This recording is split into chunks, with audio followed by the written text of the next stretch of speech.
Hi everyone, my name is Leina Bahu and I'm going to be facilitating this masterclass for women today. Thank you for joining me.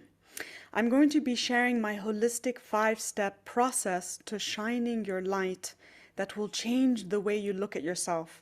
It will change the way you look at others and how you relate to the world around you. When you start to see the real barriers that you have put up that prevent you from being all that you're capable of being, then you'll start to choose differently. You'll start to choose different thoughts. You'll start to choose to feel differently and do differently, and then embodying it in your life, living it in your life. That's what it means to take the lead in your life. That's what it means to shine your light in the world. So all this without becoming some kind of barefoot hippie or living in a temple in India. If we want to make some lasting changes and we want the process to be empowering, then it means making the internal changes while living your life with all the ups and downs, all the challenges, and incorporating these into your growth and your healing journey. Taking the lead in your life without having to throw everything out, without having to dramatically end all relationships, and without having to start from scratch. It's really about recognizing where you're at as a starting point. It's also about recognizing the power of making different, small, conscious choices and changes every day in your life. So I've been working with women around the world who want to take the lead in their life, and I noticed that they were facing very similar challenges and they actually needed the same solution. So what I'm about to share with you might sound familiar. You might be feeling this internal call to make a change, but feel trapped in your insecurities and your fears. You might be feeling that you're navigating through life in autopilot mode, carrying out habitual, automatic behaviors that don't serve you, nor do they reflect fundamentally who you really are or the life that you want to create for yourself. So you're in the right place today if you feel that it's very hard to step out of these cycles of blame and judgment towards yourself and towards others. You're fed up with feeling victimized. You want to empower yourself, but you don't know how to do it. So you're in the right place today if you struggle to be seen, if it's a lot easier for you to play it small, to shrink, but you know deep down there's a great light inside of you, but you're too afraid to shine that light. So you're definitely in the right place today if you're someone who struggles with boundaries. If you feel guilty for saying no or expressing your preferences or needs, but you feel resentful when you say yes because you feel it's compromising your well-being and your happiness. And finally, you're in the right place today if at some level you feel disconnected from yourself. And this can manifest in two extreme ways, either feeling really overwhelmed by life, by things happening around you, or the exact opposite, feeling very numb, feeling this void inside of you. In both cases, you have a desire to tap into your inner power and discover the vastness of your potential. So if any of these resonate with you, you're definitely in the right place today, and I promise to make your time worthwhile. So in the next hour or so, I'm going to be talking about how to become more confident, centered, and empowered so that you have all that you need to take the lead in your life. How to bring in more balance, more joy, and more freedom. How to say yes to what lights you up and no to what drains you. In the next hour, I'm going to be talking about how to strengthen or nourish your relationship with yourself with more self-love, more kindness, more appreciation. And when we start to relate to ourselves in this way, then we're a lot more grateful for life. We start to feel more alive and more passionate about life, and then we feel more connected to our purpose. We don't need to run around trying to find our purpose. Our purpose actually comes to us. And when we're feeling really well in ourselves, when we feel this sense of wholeness in ourselves, then we're better placed to be able to build more loving and authentic relationships with others. So, in the next 60 minutes, I'm going to be talking about 3 key pillars that will allow you to crack open to your authentic self, drawing on aspects of my story. And then I'm going to talk about my 5 proven steps to shining your light in your world.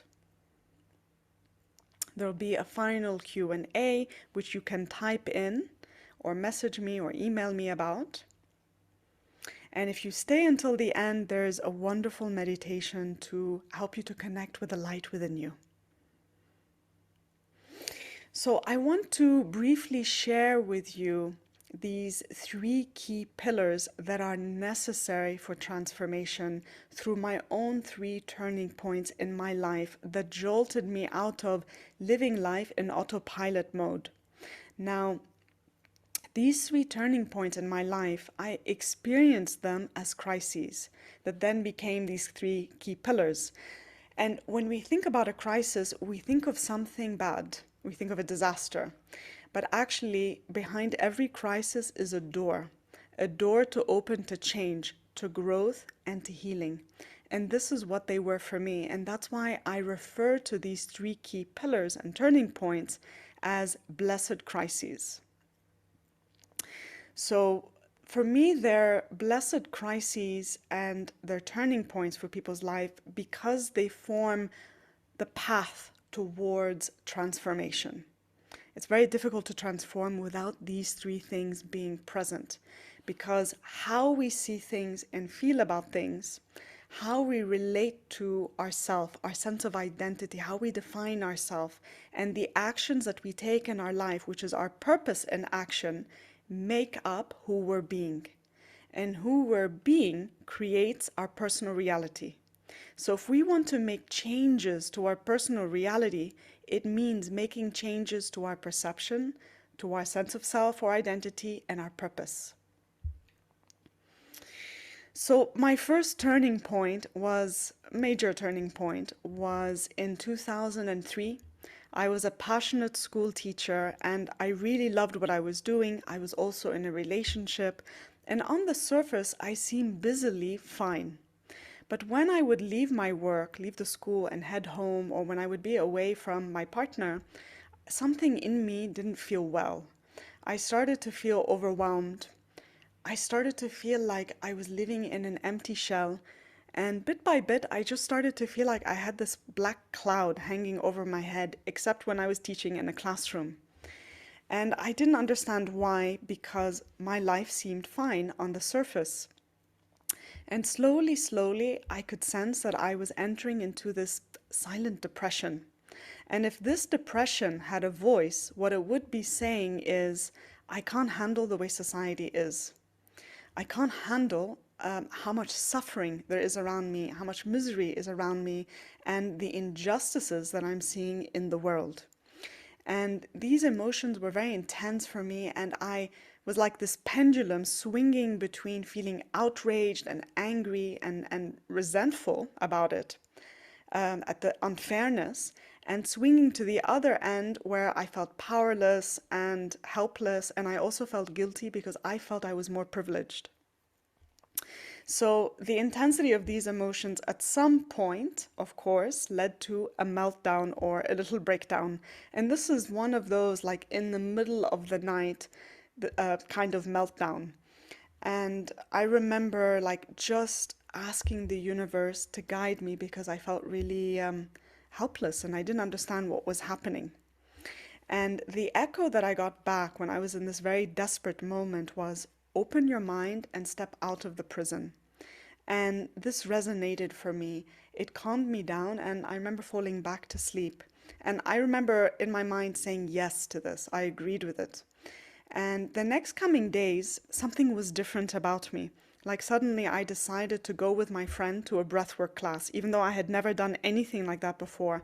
I had never done meditation, and I was the last person that could ever imagine doing something like that because I was too hyper and too restless. But I decided to go.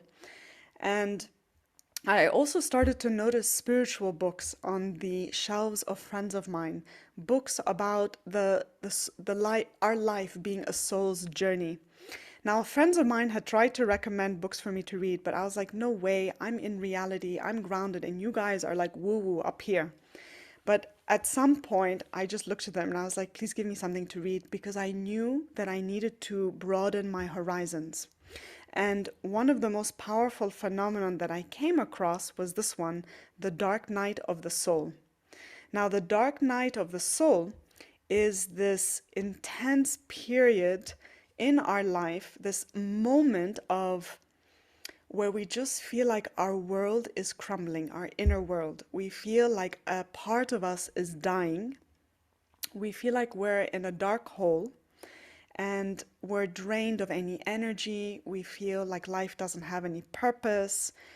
We can't tolerate small talk anymore. Like you're craving for deeper connections. You find the dysfunctions of society no longer acceptable to you. And you're really just feeling like you're in a dark place. But you're wanting to go deeper into life. And this fascinated me because I realized it was my soul screaming out at me, screaming at me to not to live life in autopilot mode, not to live life on the surface, but to go deeper into life.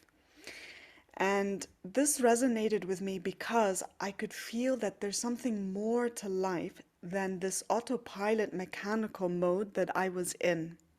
That there must be a greater reality than the one I'm currently seeing with my eyes. So I decided to embrace this dark night of the soul because whatever we resist persists. And I also decided to dedicate myself to the breath work. And what I found is it brought me a lot of peace, it brought me a lot of balance. I also started to appreciate life again. And it also brought me some key insights that I want to share with you. One of those is that we need to live life from the inside out and not the other way around. Because when we live life from the inside out, it means whatever the weather is out there, it's not going to throw us off. Otherwise, we're a kite flying about, and if it's good weather, we're great, but if there's a storm coming, then it's a disaster.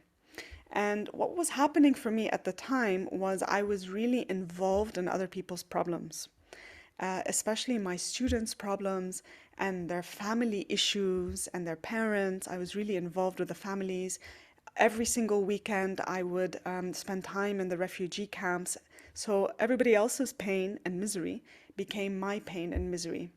And I got lost in all of this, and my reference became outside of me. Now, there's nothing wrong with engaging with the world, and there's nothing wrong with serving the world. In fact, that's why we're here. But peace, joy, happiness, they're an inside job. So if we're going to be in service of the world, if we're going to engage with the world, we need to do it inside out. The second insight that I gained was that we experience the world through our subconscious filters. So our subconscious filters are basically lenses that we are wearing, that we have formed throughout our childhood as a result of our experiences, our values, the beliefs that we formed, and the traumas that we didn't process. It's also the traumas, values, and beliefs that we absorbed from our family. And what that means is we're not looking at the world in a neutral way. We're not looking at the world as it is. Through our lenses, we're amplifying certain things and focusing on those things.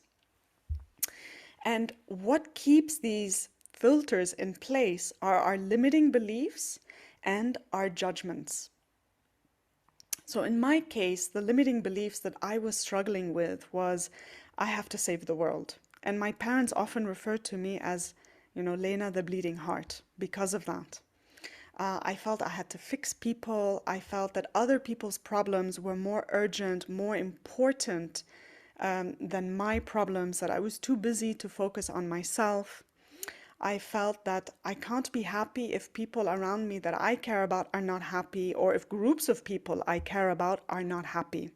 Now, what I didn't know at the time was that all of these are trauma responses, but I didn't have the trauma training that I have today. But the first step for me was recognizing that I'm wearing a lens. I'm looking at the world in a particular way, and that's coloring my experience of the world. Yeah? And the reason why this is important is I could look at a glass of water and I can see it as half full or half empty. But how I look at that glass will impact my attitude towards that glass. It will impact how I respond to that glass. So how we see things impacts it impacts the experience we have, the quality of our life, and it impacts the actions that we take. So we really have a choice to see the world through the lens of fear or through the lens of love. So I want to clarify though, I'm not advocating positive thinking, because positive thinking can be toxic, as you can see from all these examples that I have here on my screen.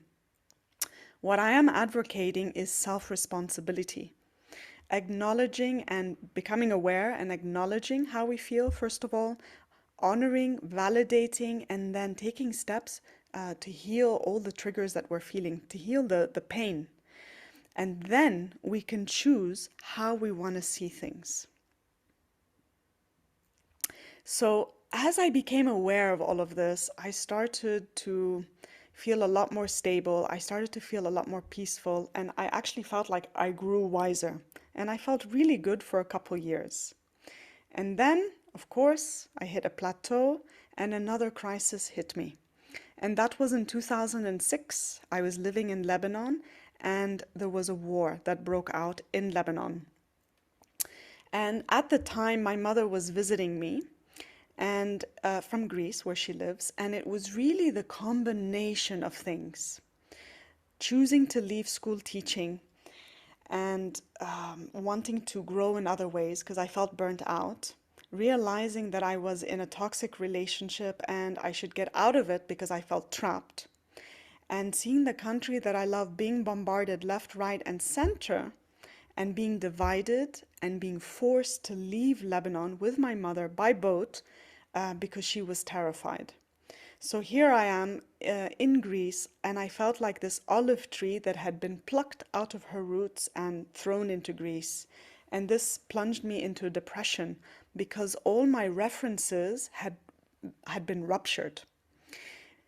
Because the feeling I had was, if I'm not doing what I know how to do, which is school teaching, then what's my worth and what would I be able to do?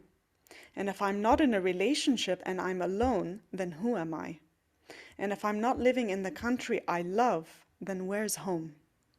So as you can see, my identity was actually linked to these three. And when I no longer had these three in my life, for me, it just was like, oh my God, I don't even know who I am.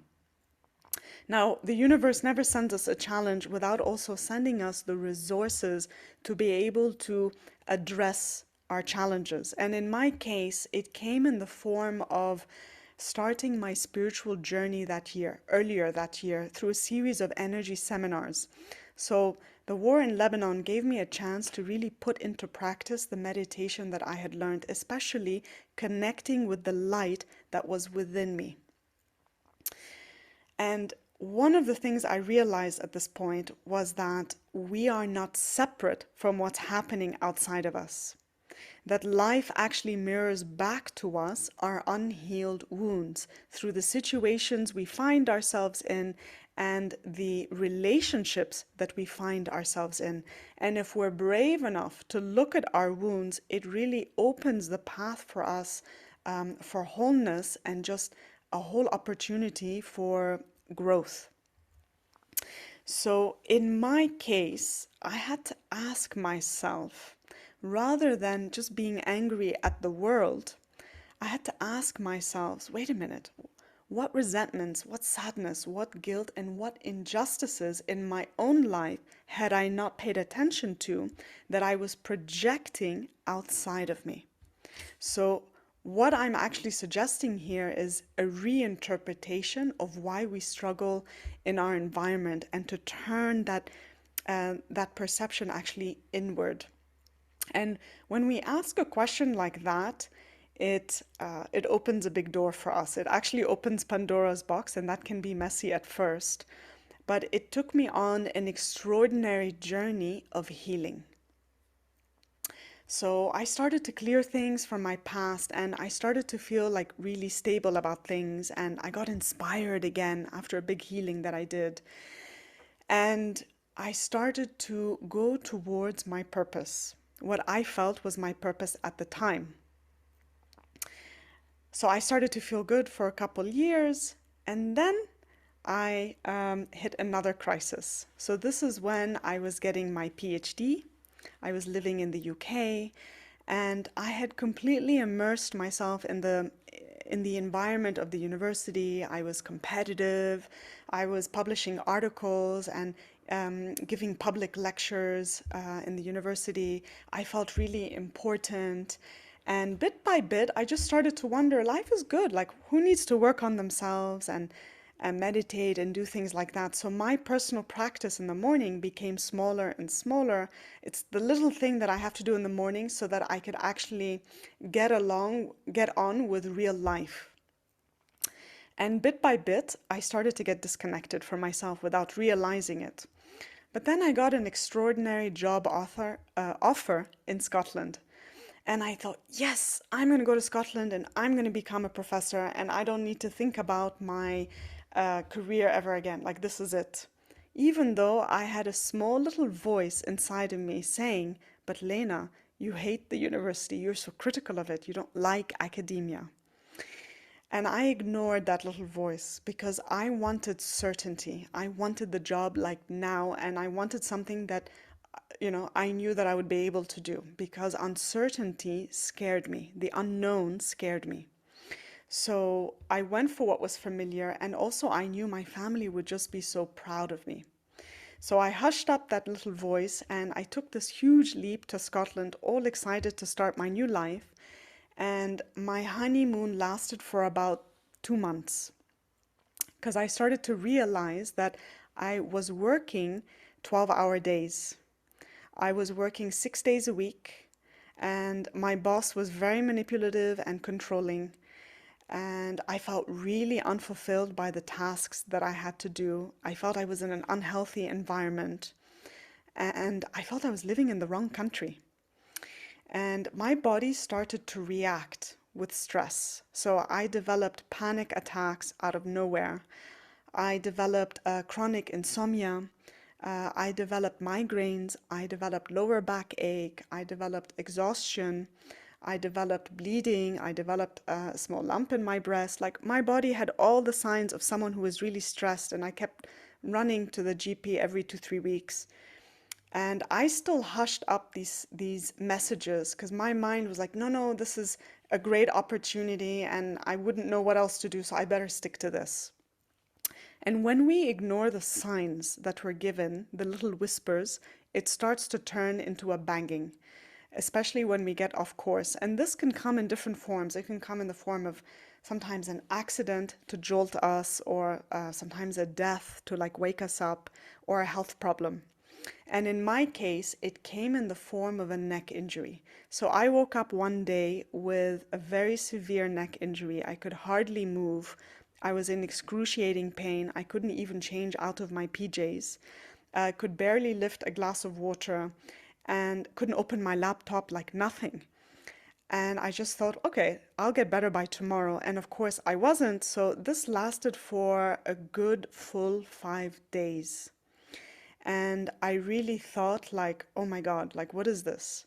And the only thing that I could do was go within because I was being forced to pause. And I knew that I had gotten off course here. I knew that. And as I started to meditate again, in spite of the pain I was feeling, I started to reconnect with that higher guidance again. And I asked the universe for for guidance. And later on that evening or the next morning, a colleague of mine called me out of the blue. And she's like, there's a holistic center right next to you. There's acupuncture. Like, go try that. And my first reaction was like, what? Acupuncture? No way. And then I thought, wait a minute, I asked for this guidance. So I decided to delicately take myself to this acupuncturist who actually relieved me 80% and in one session. And he said to me, he's like, that you're really stressed out. There's something very wrong in your life. And if you don't do something about it, you're either going to have a worse injury or develop a serious illness. So I decided to start to work with him. And what he helped me to admit was how unhappy I was with my life, how much I hated my boss and just wanted to stand up to her, and how much I just wanted to leave academia and leave Scotland. And the only thing my heart really wanted was to go to Lebanon, even though Lebanon was not in a good situation and I didn't even know what I would be doing in Lebanon. But this is what my heart was calling out for. And the more and more I started to work on myself and started to align with my authentic self, the more I could see this is what I needed to do. But I was really scared to tell my parents that, I'm going to make this crazy decision. But because I was so aligned with my energy, when I did share it with everybody, I stood up to my boss and told her what I was going to do and shared it with my family, that after the initial freak out, because I was aligned, people respected my decision. And I made this leap into Lebanon, and the transition was very smooth for me. But when I came here, I had a burnout, a full-blown burnout for a year and a half. Like I couldn't do anything intellectual, and I was allergic to any institution. And what that pushed me to do was to put self-care as a priority and to put enjoyment as a priority, two things that absolutely were not previously. And what that led me to was seeing what lit me up, what inspired me. And I started to follow what lit me up bit by bit, and which was meditation, it was personal growth, it was doing energy work, and then eventually creating my own kind of package and my own package.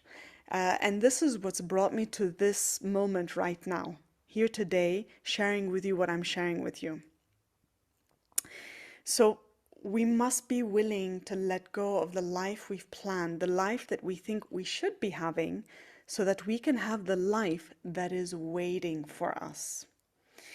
And in order for us to unveil who we're capable of being, it means working on our perception, on our identity, and our purpose in action. But how do we go about doing that?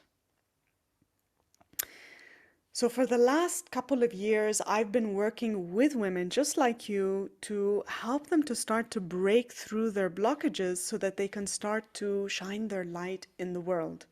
And what I noticed was working with these women that if I just focused on the cognitive aspect, the understanding part, or just the energetic part without understanding, it didn't bring lasting results.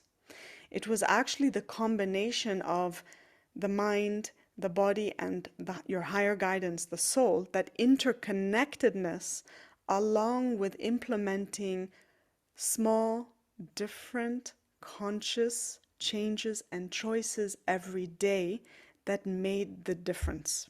And that's why I decided to dedicate myself to an interdisciplinary approach to personal growth. And that's why my background is in psychology, in education, in breath work, in a healing modality called EFT tapping, the emotional freedom technique, and matrix reimprinting to start to transform our subconsciousness, meditation, especially Dr. Joe Dispenza meditations, along with energetic practices and along with drawing from the updated evidence from science, especially neuroscience, epigenetics, and neuroplasticity. This is what's led me to create a more effective and integrative approach to wellness, healing, change that lasts and that opens the path to transformation. So I want to introduce Amanda to you. Amanda, when she came to me, she was going through a really difficult divorce. She wanted to understand her core wounds and she wanted to understand why everything was going wrong in her life. And after implementing the 5 steps with me, this is what she had to say. I feel free from burdens. I learned to let go and be lighter. Now I can express myself more. I can talk. I have a voice and I can show my true self. It made huge improvements in my relationships with my family, especially my mom, has really changed for the better. And in my health, I no longer have the physical pains in my body. So I want to be sharing with you some holistic frameworks and holistic techniques that you won't find anywhere else. You might have used some of these steps before. You'll be familiar with some of the steps. You might have applied some of them, but something was missing, and that's why you're here today. And it's really about each of the steps, but how they fit together that makes all the difference. So let's do it. Let's jump in. And I want to introduce to you my 5-step roadmap to shining your light in the world. And the first step is recognizing your judgments and the wounds that lie underneath your judgments that are limiting your life. So, judgment is the most toxic, let's go back here. Judgment is the most toxic thought pattern. And the reason why it is because it feeds your insecurities. It makes you harsher with yourself. If you're going to be harsher with yourself, you're going to be harsher with people. It lowers your energy and your vibration. It creates addiction because judgment breeds more judgment. It entrains your mind to focus on always what's wrong, the shortcomings, the flaws. And it actually poisons your body because it elevates stress levels in your body. So the questions to ask in this first step is, who am I judging? Who do I blame? What kinds of people and qualities really get under my skin or really scare me? These two opposites. Get under my skin, annoy me, or actually really scare me. And to notice this pattern of judgment that you have without judgment, just to notice this and ask yourself, how do they make me feel? Now, we know from psychology that our judgments don't actually have anything to do with other people. They have to do with us because we are the one that is being emotionally triggered. So, for example, if 2 people are walking down the street and they see someone throwing garbage, one person might say, like, I can't believe how how environmentally unconscious this person is. Who does that person think they are? And they'll get really triggered by it. Okay. And another person will notice that, will take note of it, but they won't get like triggered. And the difference between the two is that in the first person, it's touching on something else deeper. It's touching on a core wound. Otherwise, they wouldn't be so emotionally triggered. So the question to ask with the big judgments that you make is, what is the wound that is lying underneath this judgment? What is this reminding me of? And how old is this part of me? And when we start to ask these kinds of questions, we actually become more compassionate with ourselves and we start to discover a part of us that feels wounded, that doesn't feel whole, that doesn't feel loved and cared for. And when we start to give that care to that part of us, we actually bring a lot of peace into our life. And rather than being so reactive to things in the world, we can respond to the world and we can also be a witness in the world.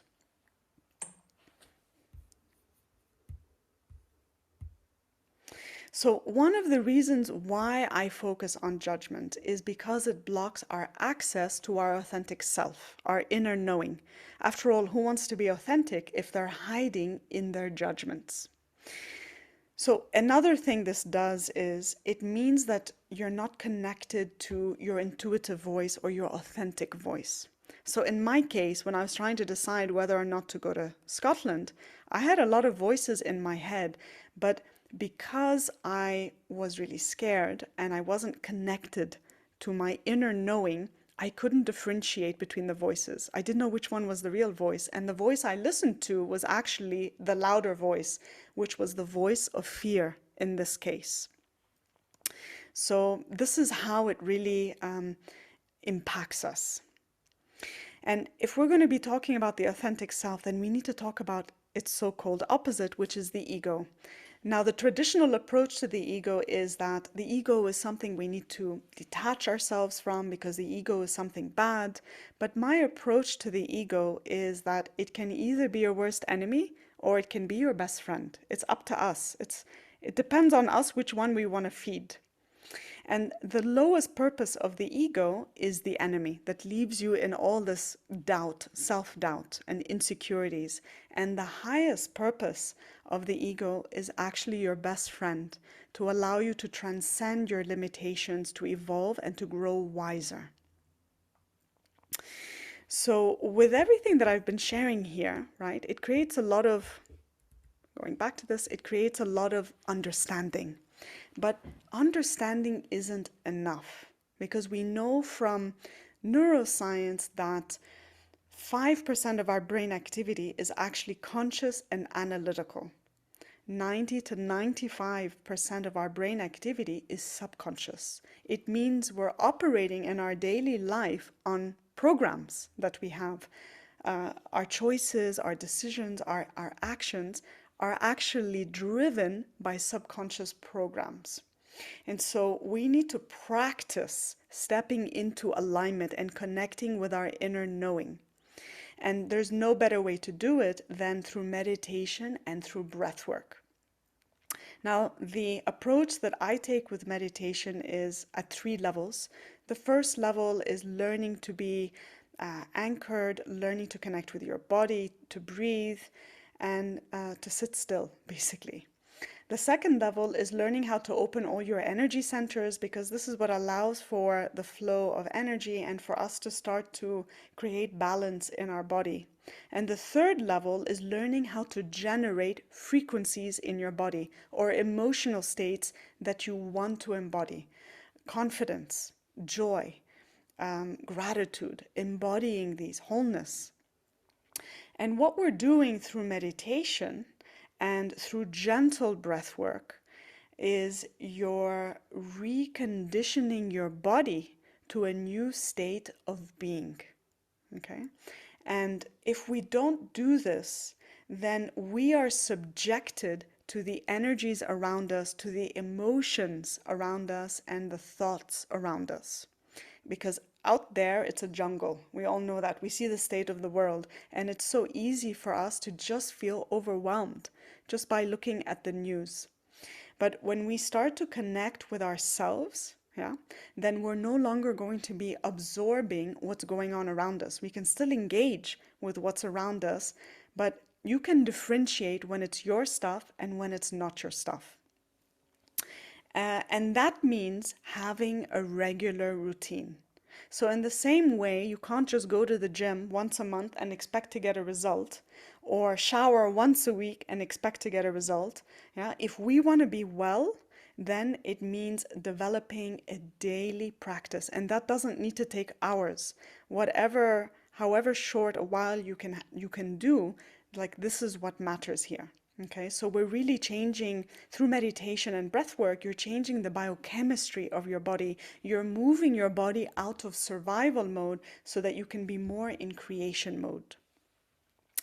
And what I'm describing now permeates all of the 5 steps. So step number 2 is bringing life into your shadow. And what that means is healing the unloved, repressed, disowned parts of us. Because if we don't do that, then whatever we don't own actually owns us.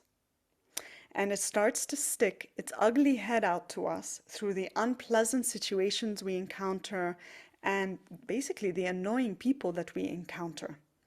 So we can ask ourselves, why do I keep attracting people who take advantage of me? Why do I keep attracting people who betray me?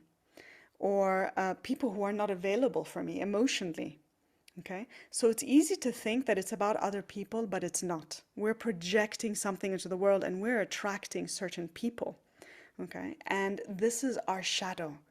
Okay, so when we don't do shadow work, when we don't work with our shadow, then we sabotage ourselves. We repress ourselves. We're in conflict with ourselves. This is when we act out, and this is when we feel dissatisfied with life. And that's why there are three parts to doing the shadow work. There's unconcealing hidden aspects that are both negative traits in us and positive traits in us.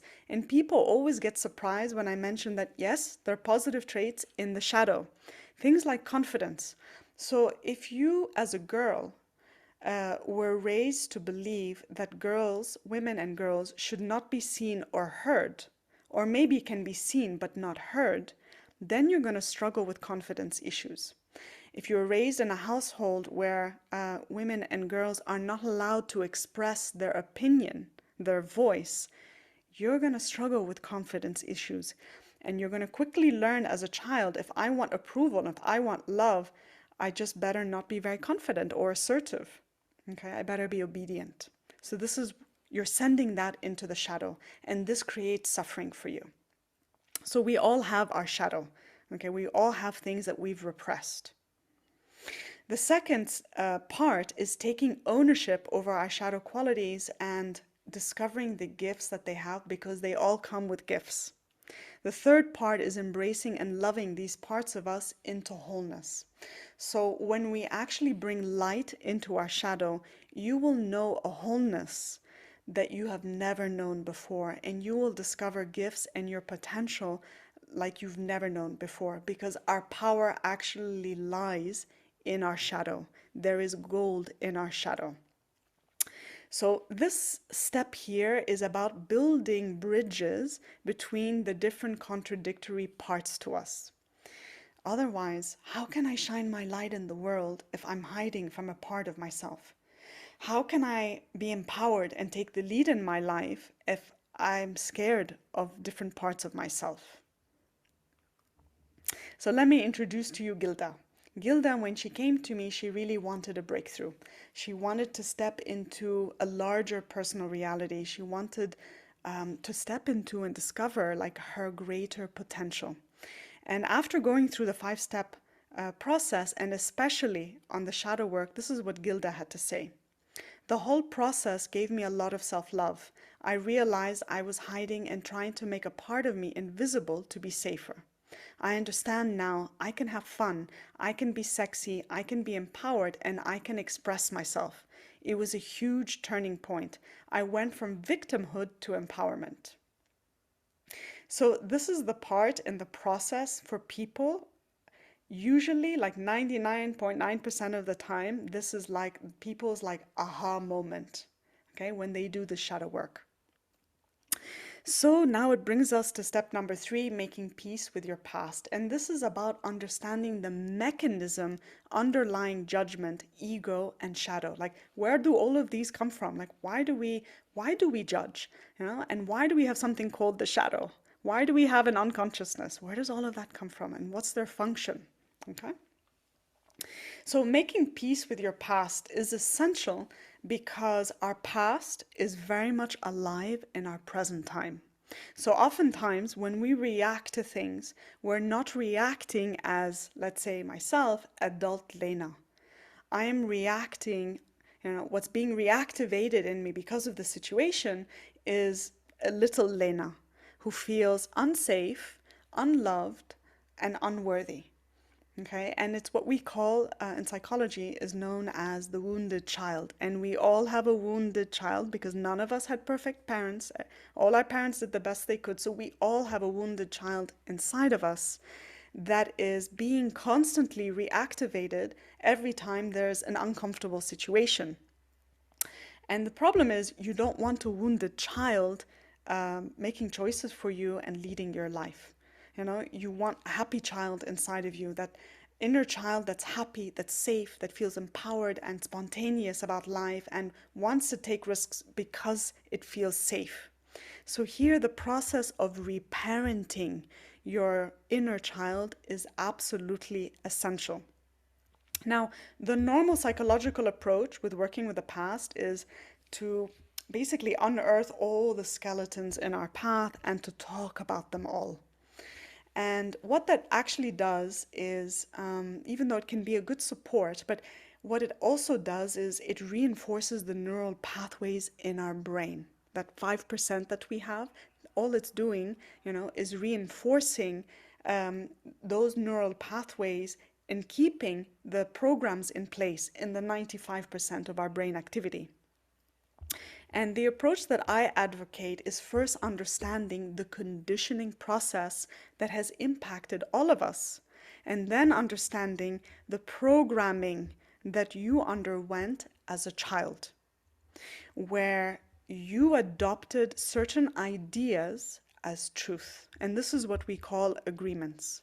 Okay, so these impact all the themes of life. So some of these ideas will relate to money. So for those of you who think money is evil or I'll never make money doing what I love, that's an agreement that you made or inherited from your family. It touches on health and your body. It touches on relationships, on work, on the meaning of life, on death, on all the themes. Okay? And what that means is when we're not looking at our agreements, it means that we can't live life fully. So how can I live life fully if I have agreements about what is a good girl and what is a bad girl, and what I need to do to be loved and what I should absolutely avoid to be disapproved of? So the first step here, the next step here actually, is taking an inventory.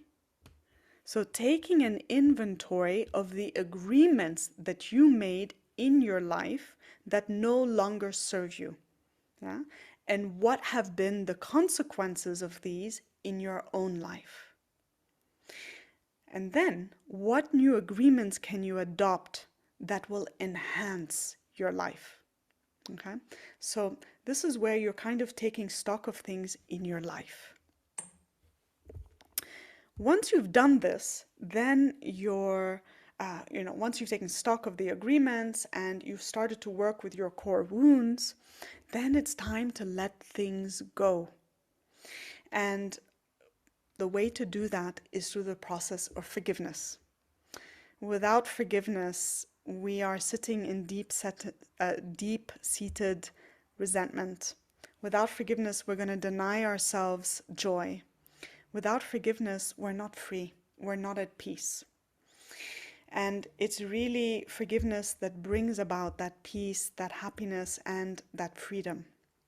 And what stops us from actually entering into a process of forgiveness is our misperceptions around forgiveness. And I was one of them. So forgiveness was definitely not on my radar for a long time, because for me, like, forgiveness it just felt like cheesy and religious and weak, and it just didn't resonate with me at all. I had misperceptions about it, and yet I was sitting with a lot of resentment. Okay, I was sitting with a lot of hurt. So another common misperception around forgiveness is, well, I don't need to really work through stuff because time heals everything. And that's a misperception. 99% of the times, time does not heal everything. It just sends it further into our memory, and it's still sitting in our body. And then we wonder why suddenly we have like major health issues at some point, because our health issues are linked to our emotional states. So forgiveness is really essential, and all you need to do is open to the possibility of forgiveness, because forgiveness is not a switch you just suddenly turn on and off. It's a whole process, but the first step is opening to the possibility of forgiveness. And for me, one of the most powerful techniques to use, holistic techniques, is the Ho'oponopono practice, the 4 magical lines of I'm sorry, please forgive me, I love you, thank you, to just clear and cleanse the conflict that is within us. And there are also some misperceptions around that practice. So I've been experimenting with different ways to be able to use that practice in an effective way. But that's the one that I really recommend.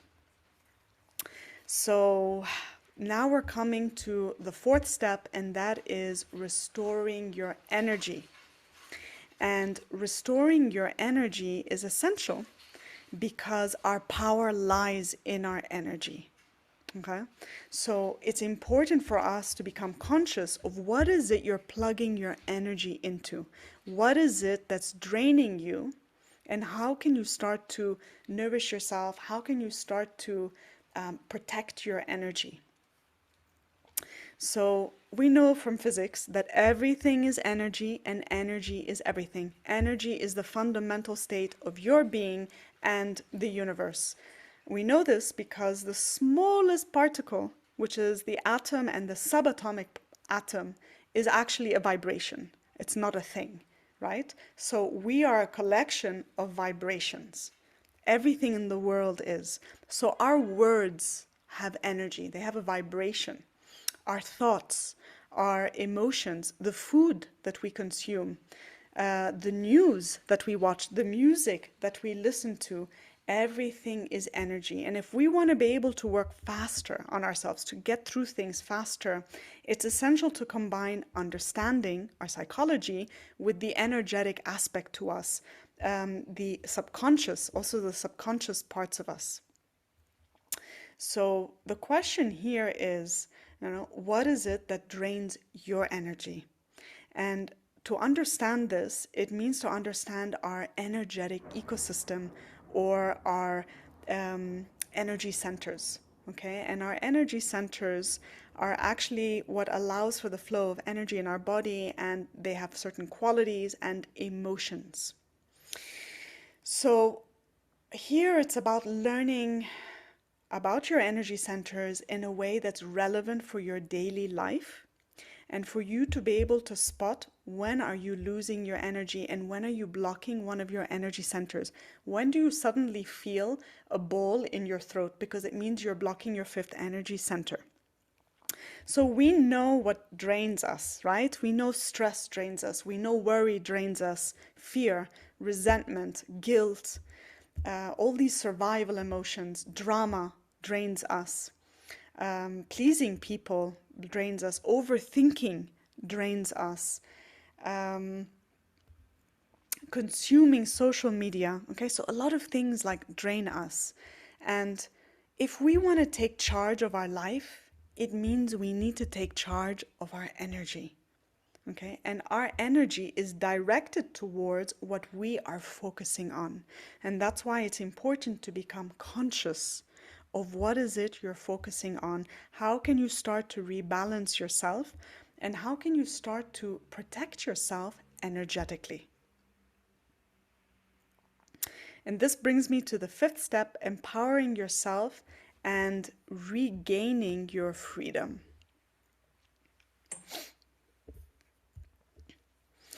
So, the number one most effective action that we can take on the road of bringing in more of what we want in our life is creating healthy boundaries. And people always get surprised when I say this. Like, they don't, like, wow, like, really? Yes, because we are used to blaming other people and we're used to blaming fate when things don't go our way. And we don't see our responsibility in things. We think that if only other people changed their behavior, then we would be happy and we would be fine. We're not seeing where we abandon ourselves, where we compromise ourselves because we are not setting healthy boundaries with others, but also with ourselves. So without creating healthy boundaries, we feel overwhelmed, we feel burdened, we go from crisis to crisis, we feel used and abused, we feel we compromise our well-being and our happiness. We don't even know what we want and what we don't want because we're so busy pleasing other people. But when we set healthy boundaries, this is what gives us freedom. This is when we feel empowered to own our light. And this is when we become clearer about what we want in our life and who we want to become in our life, shining our light in the world. So let me share with you Zaina's story. So when Zaina came to me, she was struggling with a lot of family dynamics. And she was also struggling with a work-life balance. And of course, all the issues were related to healthy boundaries. And she felt like trapped. She felt in denial. She felt very hard on herself and on her loved ones. And she felt lost in the dark. And when she started to apply the 5-step process, this is what she had to say.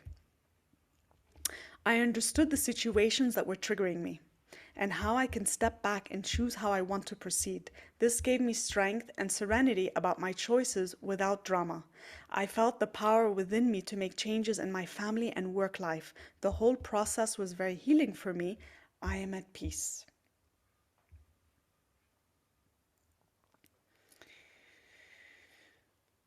So,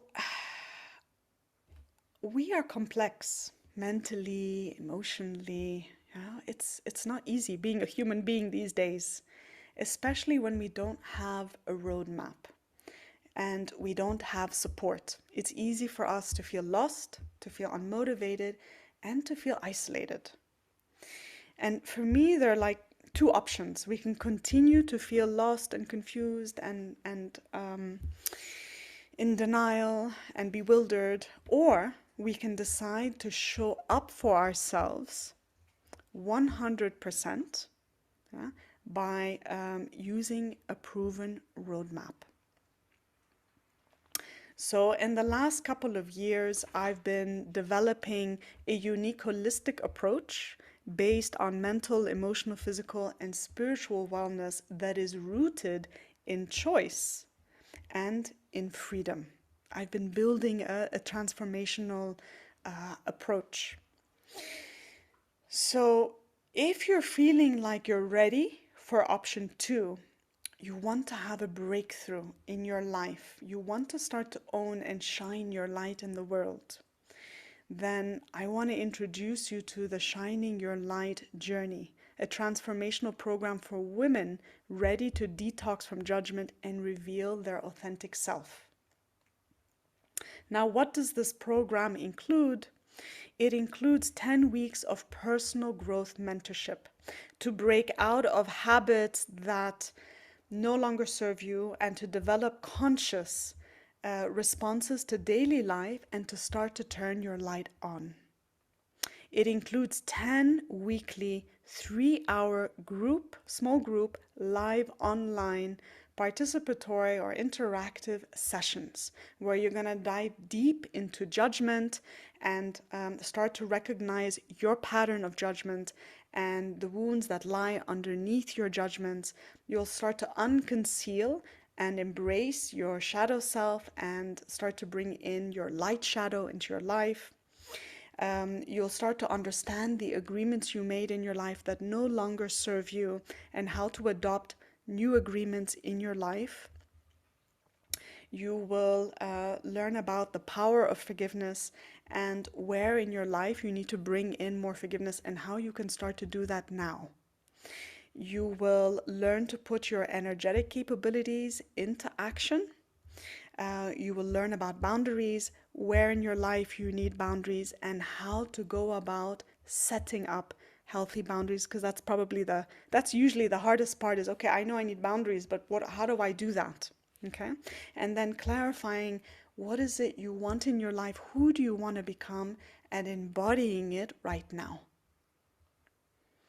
You also get 8 guided meditations, and these are short, effective meditations that you can adapt to your busy lifestyle and integrate into your life to help you to feel more aligned, more connected to yourself, to feel more grounded, and to start to generate emotional states and frequencies that you want to embody in your life.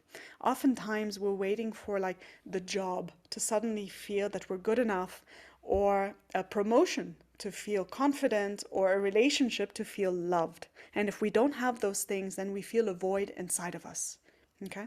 So here it's about raising our vibration to the confidence, to the self-love, to the sense of wholeness, yeah, so that you can attract those things rather than look for things that will fill up a void inside of you.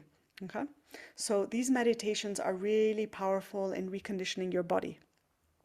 You will get a weekly workbook that will give you all the notes, the exercises to do, the reflections for you to do, and for you to keep track of your progress.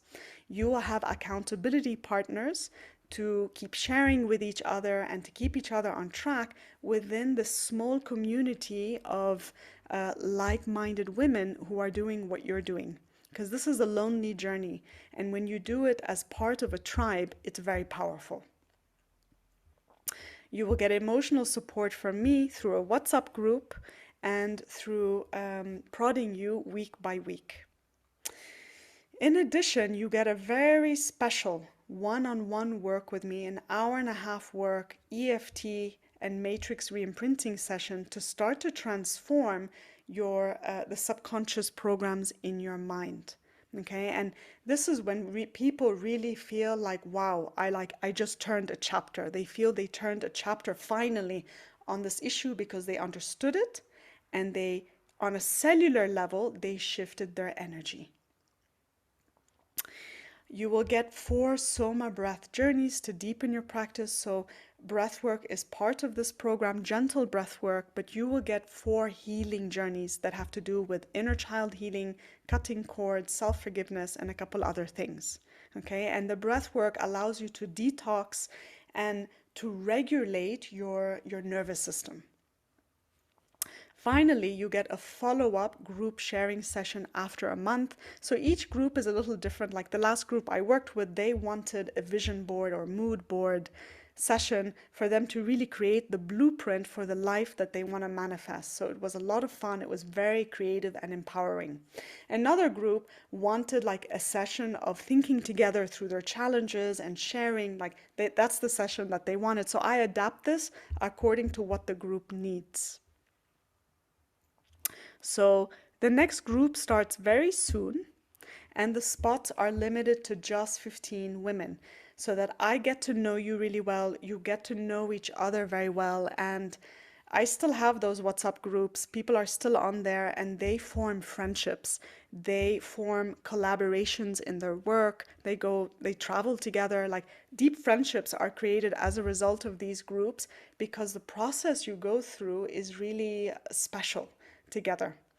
So here I want to just like pause for a moment and just give you a moment to like absorb everything that I've been sharing with you. If what I've been sharing resonates with you, if you're looking for a supportive and enriching structure, if you're looking to have new tools, if you're looking to have guidance and to be part of a small community, then if you're curious about this, then and you feel now is the time to do it, then what I recommend is book a call with me. It's a free call, 20 minutes, no obligation. Share with me where you're at in your life and what are the challenges you're facing and what's working, what's not working. I will give you my honest perspective on what's happening. And I will also tell you if I honestly think that I can help you through this program. And if you are personally interested, then we can talk about more details together. So the link to book your free call is here. You can make note of it, and it will take you directly to the link for you to book your call with me. So if you have any questions also about what I mentioned, feel free to just pop it in the comments wherever you're receiving this masterclass, or just email me. And now, because there's been like, I've been engaging you quite a bit, like intellectually and energetically, I want you to come back to yourself. And I'd love to do that through a meditation together. So I want to invite you to put your pens down. I want to invite you to make yourself comfortable and make sure your phone is on silence. Make sure like people won't distract you now for the next 11 minutes so that you can start to connect with yourself. And I just want you to open to the music that I'm going to play, and just it's a certain vibration that I choose for the music. So just open to that vibration, and just follow my guidance for your journey. Eyes closed and rolling back your shoulders. Become aware of your breath, the in-breath and the out-breath. Coming fully into the present moment, here and now. Feel your contact with the earth underneath your feet and breathe. Feel the heels of your foot, the arch, the balls of your foot on the earth. And visualize yourself like a beautiful tree with roots going all the way down to the heart of the earth. And with every breath you take, those roots go deeper and deeper into the earth. Feeling grounded, anchored, present. Become aware of your ankles and breathe all the way down to your ankles. Become aware of your shins and calves, your knees, your thighs, front and back. Become aware of your pelvic region, your lower abdomen, releasing any tightness, any stress. Feeling your lower back,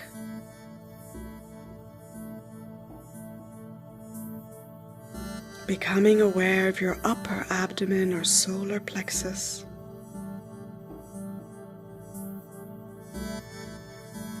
The center of your will, of your personal power.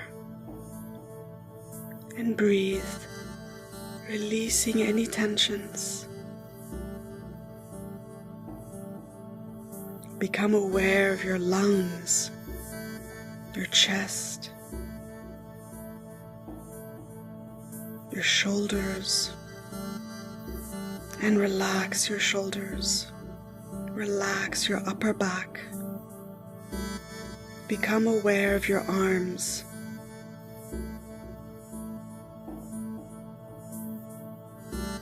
your elbows,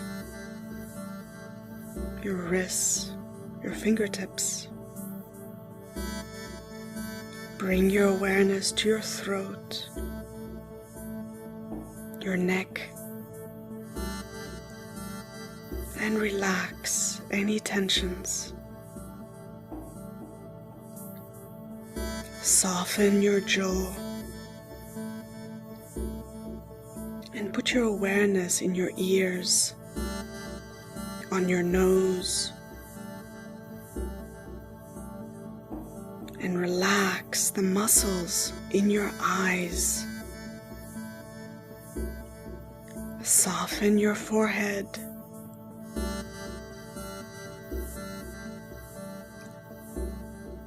And now lift your gaze above the horizon towards the sun.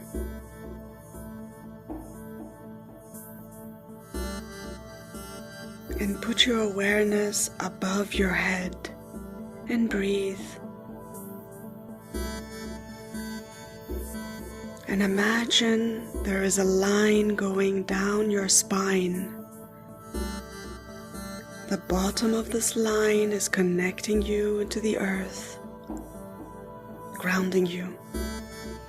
The top of this line rises and connects with the sky.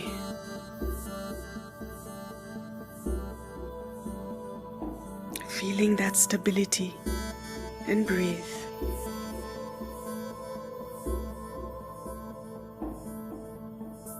And now connect with your heart, your center of inner knowing.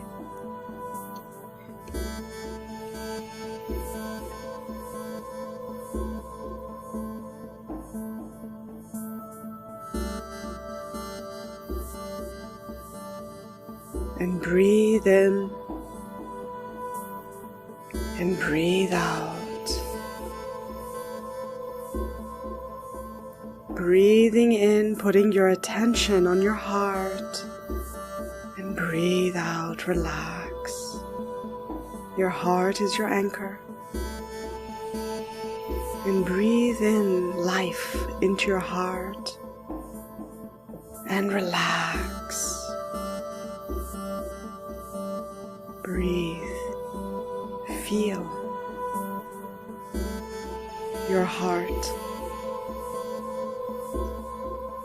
And as you breathe through your heart, notice that there is a spark of light in your heart. Notice its color. A glowing small ball of pure light. And as you breathe in, feel that light growing bigger, brighter. With every breath, that light expands in your heart.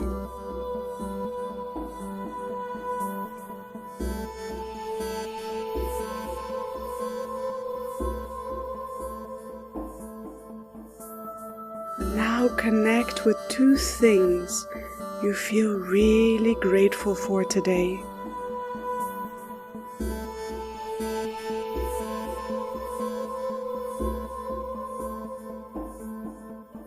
Embody that gratitude with your heart. That feeling of being blessed.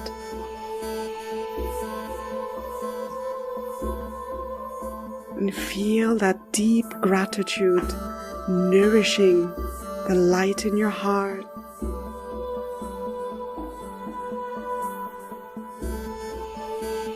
Feel it growing brighter. Experience this light, its life. Feel it some more.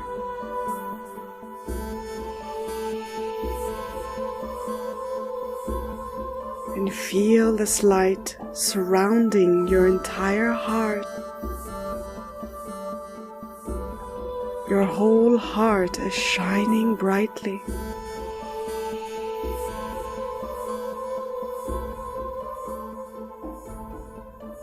Breathing through your heart, connecting more deeply with your heart light that's now flowing throughout your body with every breath. Breathe.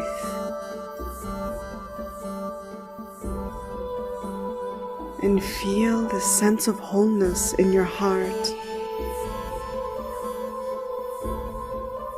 It's within you.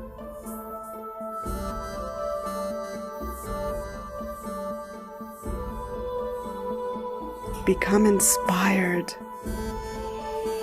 by this wholeness.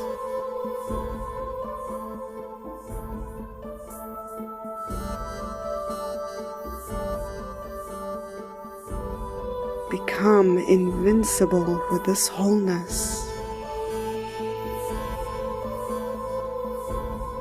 Trusting in the power of love.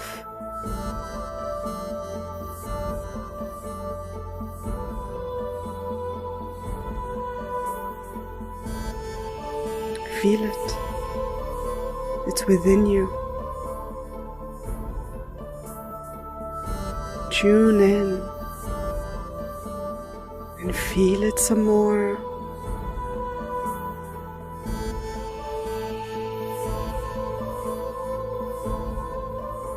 And become this feeling in your heart.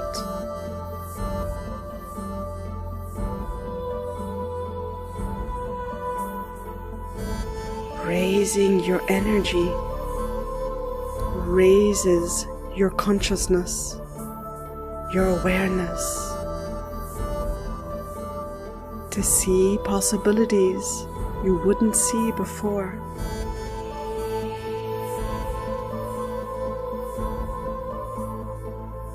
Remember this feeling.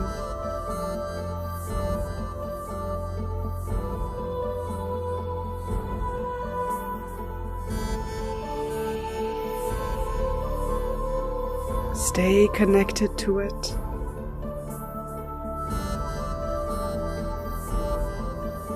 And slowly, slowly, you can start to open your eyes, remaining connected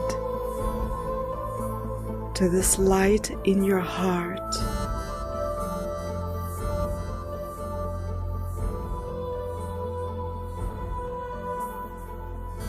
You can give your body a stretch,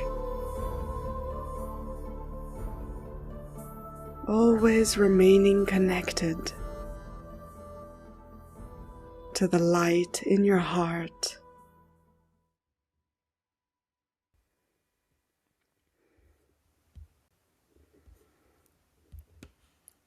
And just take a couple breaths in and out. And I want to thank you for joining me today for this masterclass. And I hope to, I hope for us to connect through a call together.